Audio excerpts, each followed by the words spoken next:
검찰이 끝내 윤석열을 풀어줬습니다. 검찰이 형사소송법상 즉시 항고를 포기하고 윤석열을 풀어준 사실은 매우 충격적이고 용납할 수 없는 일입니다. 강력하게 규탄합니다. 이번 사태의 가장 큰 책임은 검찰에 있고 그 중심에 심우정 검찰총장이 있습니다. 구속기간 연장을 불허한 법원의 결정에도 불구하고 즉시 기소하지 않고 시간을 허비했고 형사소송법상 즉시 항고가 가능한데도 항고하지 않고 윤석열을 풀어주었습니다. 지금까지 검찰이 법원 판단에 항고하지 않고 이번처럼 순순히 풀어주는 걸 본 적이 없습니다.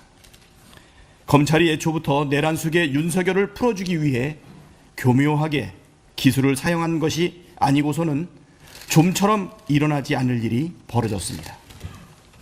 내란에 동조했다는 의혹을 받는 국무위원들에 대한 허술한 수사, 김성훈 경호처 차장 구속영장 청구를 3번이나 막은 것과 같은 맥락 아니겠습니까?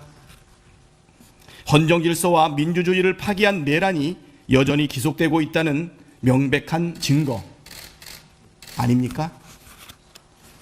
검찰이 스스로 자기 역할과 존재 가치를 부정한 것을 넘어 국민과 역사 앞에 씻을 수 없는 큰 죄를 지었습니다. 심우정 검찰총장은 그 대가를 반드시 치러야 합니다. 구속 취소 판결이 나자마자 주식이 곤두박질 치고 환율이 치솟았습니다. 윤석열 석방으로 국가적 위기, 국민적 혼란이 더욱 증폭됐습니다. 이 혼란을 방치하는 것은 망국의 지름길입니다. 윤석열의 조속한 파면이 위기와 혼란을 끝낼 가장 확실한 방법입니다. 헌법재판소가 빠른 시일 안에 탄핵 심판 선고를 해 주시길 요청드립니다. 헌법재판소가 해야 할 일, 헌법 정신에 기초해서 헌정 질서를 지켜주시길 바랍니다. 국회는 국회가 해야 할 일을 하겠습니다. 12월 3일 국회 담장을 넘어 본청에 모이던 그때 그 마음으로 내란 속의 윤석열 파면과 내란의 완전한 종식을 위해 국민과 함께 싸워나가겠습니다. 헌정질서와 민주주의를 지켜내고 두 번 다시 흔들리지 않는 굳건한 나라를 만들기 위해 모든 힘을 다하겠습니다. 윤석열의 태도에 대해서도 한마디 안 할 수 없습니다.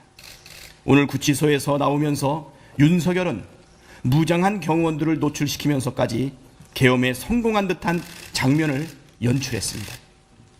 황당무계함과 참담함과 분노가 교차했습니다. 여전히 계엄에 대한 미련을 버리지 못하고 있구나 하는 생각도 들었습니다.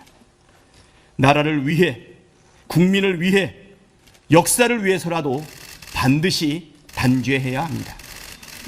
구치소에서 풀려났어도 여전히 윤석열은 직무가 정지된 내란 수괴입니다. 윤석열이 저지른 만행을 온 국민이 생중계로 지켜봤습니다. 아무리 괴멸을 늘어놓고 거짓말로 선동해도 범죄가 사라지지 않습니다. 자신이 저지른 죄값을 반드시 혹독하게 치르게 될 것입니다. 이상입니다.